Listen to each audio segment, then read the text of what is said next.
দীঘার রথযাত্রা সম্পর্কে আমাদের কোনো আপত্তিও নেই, বক্তব্যও নেই। জগতে প্রতিটি জায়গায় জগন্নাথ মন্দির স্থাপিত হোক, ঘরে ঘরে জগন্নাথ মন্দির স্থাপিত হোক, এই নিয়ে কোনো দ্বিমত নেই, কোনো আপত্তি নেই, কোনো রকম অবজেকশন নেই। কিন্তু সেটা যদি দীঘা জগন্নাথ ধামের রথযাত্রা হয় কিংবা দীঘা কালচারাল সেন্টারের রথযাত্রা হয়, তাহলে আপত্তি আছে। কেননা ধাম চারটি, এটি পৌরাণিক, হাজার হাজার বছরের হিন্দুদের ঐতিহ্য, তাদের বিশ্বাস এবং ভক্তি আর পরম্পরা বাহিত। নতুন করে কোথাও ধাম গজিয়ে উঠলে আমরা নিশ্চিতভাবে তার বিরোধিতা করব। কিন্তু জগন্নাথ মন্দির সম্পর্কে আমাদের বলবার কিছু নেই।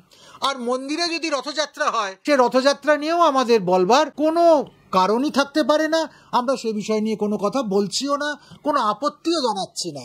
কিন্তু সেটা যেন কোনোভাবেই শ্রীক্ষেত্রের জগন্নাথ মন্দিরে কোনো প্রতিস্পর্ধা না হয়ে ওঠে এবং সেখানকার সঙ্গে টক্কর দেবার জন্য, তাকে বিভিন্নভাবে হেয় হেনস্থা করবার জন্য, কিংবা আত্মদম্ভ প্রতিপালন করবার জন্য, কিংবা ধর্মকে ভোট ধর্মে রূপান্তরিত করবার জন্য যদি কোনো ষড়যন্ত্র প্রয়াস হয়, তাহলে আমরা তার প্রতিবাদ করছি।